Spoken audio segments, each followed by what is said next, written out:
Now in this class I am going to explain about steps to design a digital filter using impulse invariance method. So last class we have discussed about first method, that is approximation of derivatives. So this is the second method, impulse invariance method, how to convert an analog filter into a digital filter. Okay, so first find HA of S. For a given specification, find HA of S. This is the transfer function of analog filter. So if you design any digital filter, means first find out the analog filter transfer function. So after that, select the sampling rate. Once we are converting from analog to digital so we are using, everywhere we are using sampling method. So sampling is used to convert from analog to digital. But if you use a sampling method means, so there is a problem due to sampling, that is aliasing effect.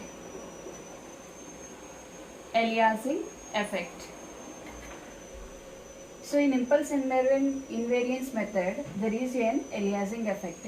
So this impulse invariance method is applicable for only low pass filters. So these are not suitable for high pass, band pass and band reject filters. This is only for low pass filter, applicable for low pass filters. So for that, in order to avoid these limitations, we are using the third method, that is a bilinear transformations. Okay. Now select the sampling rate. So sampling rate is t seconds per sample. For example, t is equal to 1 second. Okay. Now analog filter transfer function as sum of single pole filters.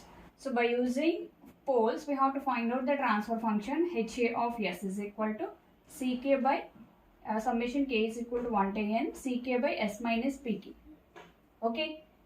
Now after that, compute the Z transform. So this is for what? This is for analog filter. So if you find out for digital filter, means we have to use Z transform. So this is for digital filter. H of Z is equal to summation k is equal to 1 to n Ck by 1 minus e power Pk into t. Here t is what? 1 second. Okay. So everywhere we have to assume t is equal to 1 second Z inverse. If the sampling rate is high, if the sampling rate is not 1 second, then you have to use other formula, that is H of Z is equal to summation k is equal to 1 to n t C of k divided by 1 minus e power Pk t Z inverse. Okay. So while designing a digital filter using impulse invariance method, you have to follow these steps to design a digital filter. Let us see one example problem on impulse invariance method.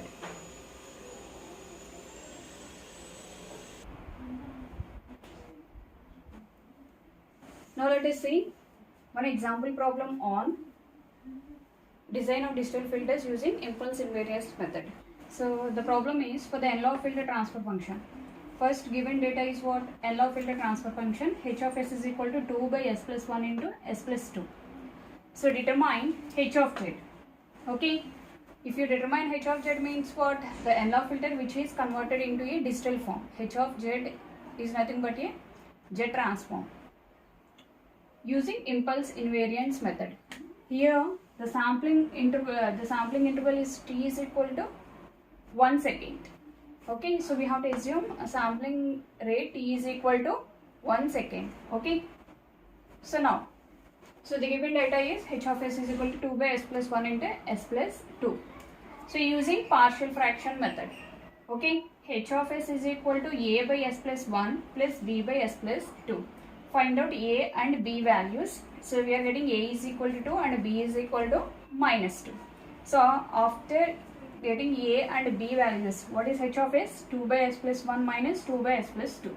Okay. So now the denominator part, you have to write it as S plus 1 as S minus of minus 1 and S plus 2 as S minus of minus 2.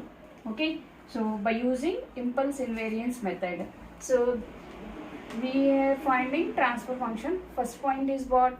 Analog transfer function, find out చేసాం.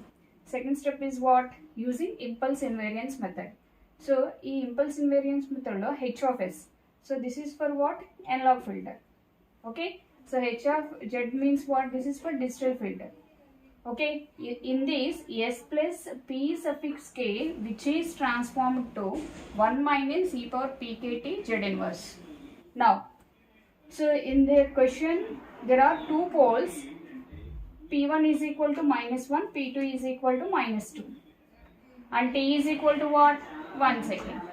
Okay. Now h of z is equal to 2 by 1 minus e inverse. That means pk value, p suffix 1.